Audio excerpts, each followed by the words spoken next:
Amelia's Jewel up to life lessons. Who fights? Amelia's Jewel a neck, a half life lessons. Too good, too good.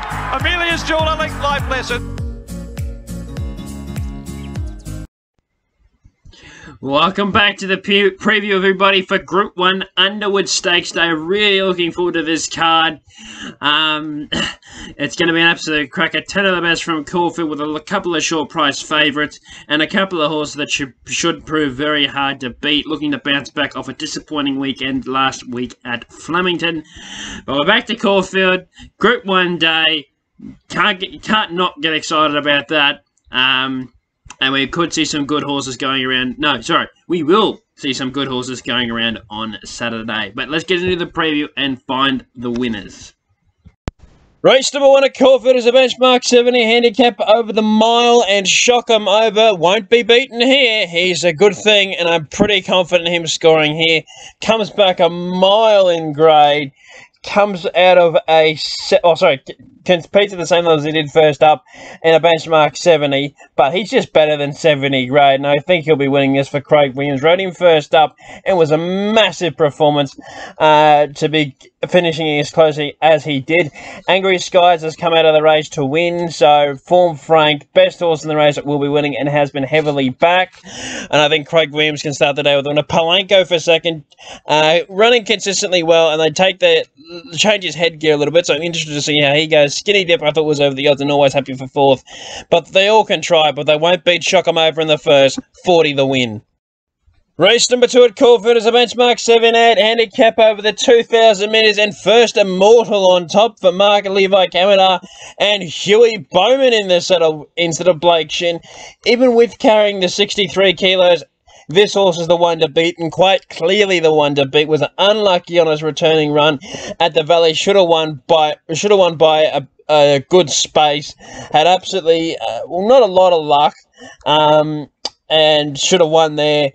Up to the 2,000 metres, he's won twice over the 2,000 metres, both at Flemington. Caulfeild is a good track, I think. Well, look, he's the best horse in the race. He'll handle the 2,000 metres, and I think he'll be winning this. Shandon Burge for second. Just had plenty of enough chances this campaign. It's a good place chance, but I can't see it winning. She's Fit, can run well, can improve off its second up running. Garrett Chico for fourth. Blake Shin rides it instead of First Immortal, which is interesting. But First Immortal for Huey Bowman will ride the winner of race 2 at Caulfeild. 25 the win. Race number 3 at Caulfeild is a 4-year-old and up mare set weight and penalty race over the 1,200 metres, and I've got Red Card on top. Blake Shin for James Cummings has coming through an impressive win in Sydney last start, and prior to that was good winning over the Queensland Carnival, bolting in the Queensland Day Stakes, and then obviously backing it up first up in the benchmark at 88. I was on track today, it won the Queensland Day Stakes, and I just thought, wow, this is a good horse, and I think it'll be... I think it'll be winning here. Barrier number 4, so well in at the weights. I just can't see how they're going to beat her. Sarah for second, probably it'll run well, but Red Card just has too much class. Ballet Region, Thunder Beauty, I thought were over the odds, but Red Card for mine. Race 3 Caulfeild, 50 the win. Race number 4 at Caulfeild is a benchmark 84 for the mares over the 1,400 metres, and I've got Nunthorpe on top for Jamie Curran, Peter Moody and Kath Coleman. It won impressively last start. It was good first up. Now it's drawn barrier number 1 and you're getting 480. Can I ask a question in why? Should lead here or go for? We'll be going forward, and if it can get to the lead, I don't think that they'll catch it. Jamie Carr was soft on the last start. Might need to get into a bit more this start, but should be winning this. And at 480, it's just a crazy price. Our Red Morning probably priced off potential and hasn't beaten anything its last 2, though it does have the lightweight good draw for Craig Williams and Graduel. Yellow Sam, ever so consistent, does have a massive weight pull on Nunthorpe, and Frigid. Back to the 1,400 metres I find very interesting, but Nunthorpe, race 4 Caulfeild for mine, 25 the win. Race number 5 at Caulfeild is the Leicester Jim Maloney Stakes over the 1,400 metres, and I've got Miracle of Love on top. Blake Shin rides for Paul Massara and Leah Garanich. if I can say it properly. I think this horse is really hard to beat. 56 kilos coming out of the Atkins. Won its maiden only the start prior to running in the Atkins. It was good behind King Colorado and beat a good horse in Tannhauser that day. I think it'll resume with a win here, and I'm actually quite confident on its chances. Zuccaret for second. Another one who comes to the Queensland Winter Carnival, and I thought could run well here first. Second up. Coco Sun, 2 from 2, can easily blow this field away, though my query is all its forms on wet tracks. Interested to see how it goes on top of the ground. And Oz Empress is the one that's hard fit and can run a race here. But I'm with Miracle. I'd love to score the Jim Maloney first up. Should be running away from them. Race number 6 at Caulfeild is the listed Testarossa Stakes over the 1400 metres, and I'm with the 1400 metre specialist in the race, and it's Corner Pocket. He's drawn barrier number 6. Declan Bates back aboard. Hasn't ridden him in quite a few starts. I don't think he's ridden him since the Chester Manifold, and that was his last win on New Year's Day at Flemington, and he was really good last start in running third at the Valley, where he was only first up over 1200 metres, up to the 1400 metres. Declan Bates back in the saddle and a good draw and goes forward. Likely settles just outside of Buffalo River and likely has a card into the race. Really confident in Corner Pocket here. Amenable, I'm not taking him on because he's a really good chance, but the question is, do you want to take $1.90 for a horse that's going to get back and flash home? And look, he probably comes out of the best form reference, but considering he can miss the kick and he'll be back, do you want to take $1.90? Savannah Cloud over the odds for mine. I thought could run well. Really consistent. Dan Moore stakes. Good draw.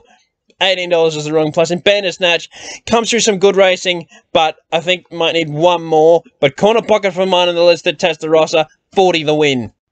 Race number 7 at Caulfeild is the Group 3 Caulfeild Guineas Prelude over the 1400 metres, and I've got Veight on top for Ben Mallam. T McAvoy from barrier number 2. I think this is the proven horse in the race.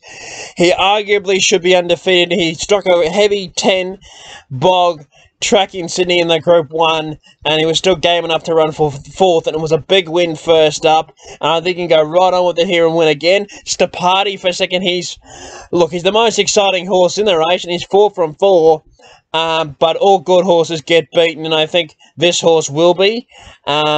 Look, he's a cracking horse, and he's a ripping horse, but you know, when 2 stars align, one of them has to come out on top, and I think Veight will, and Steparty and Veight are clearly the two here.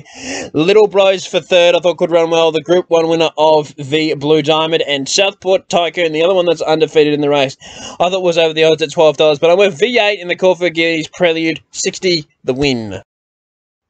Race number 8 at Caulfeild is the Group 3 Naturalism Stakes over the 2,000 metres. Win and you're in the Caulfeild Cup, and I think Floating Artist is the one here. I chopped and changed between Floating Artist and Barclay Square. I've gone with Floating Artist.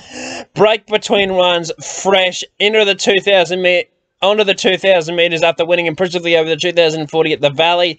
Mark Zara in the saddle. He rides the Floating Artist, where he had a couple of choices in the race. He's chosen to ride Floating Artist. I'm really quite confident in his chances. Barclay Square has 4.5 kilos off his last start and gets blinkers for the first time, so looks to be the clear danger to Floating Artist. Goldman will probably need further his class in. He's a shocker. Best form puts him right into this. Just don't know where he's at. Floating Artist for mine in the Group 3 Naturalism. He'll be in the Caulfeild Cup.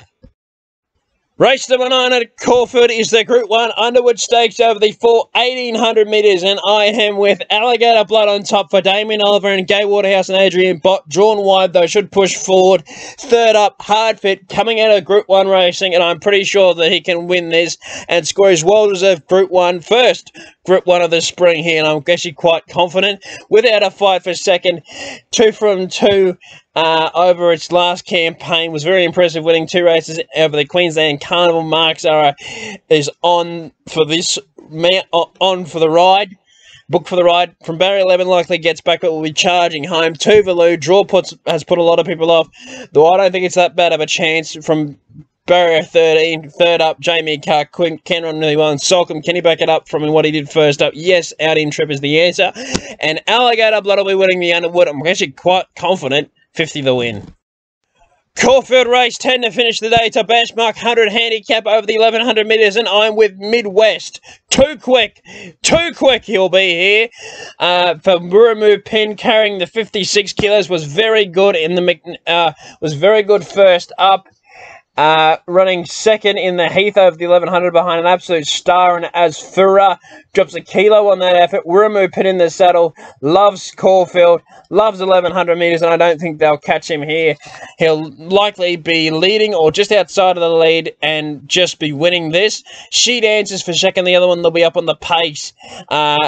Intention shown booking Linda Meach, but from 15 she's going to have to earn a riding fee. Sabanak, very classy, big win last start in Sydney. Can he back it up? We'll see. In Ashford Street, don't think the race set it up for him well last start. Blake Chin in the settle from a good draw. I thought was over the odds at $17, but Midwest race 10 at Caulfeild, 25 the win. Thank you everyone for watching my preview for Group 1 Underwood Stakes Day. Hope you've enjoyed it, and I'll see you next Friday night. Well, for the preview for next Friday night of the Group 1 Moya Stakes, and I can't wait for that. Also next week, and we're going to have the preview for RNS Ansett Classic Day on Saturday, and the Group 3 CNN Stakes on Sunday. So, a lot of previews next week, but we have to get through this meeting first, and hopefully that means a lot of winners. So let's get into it. Hopefully they come and bounce back off last week of what was a disappointing performance. But thank you for watching again, and I'll see you next week.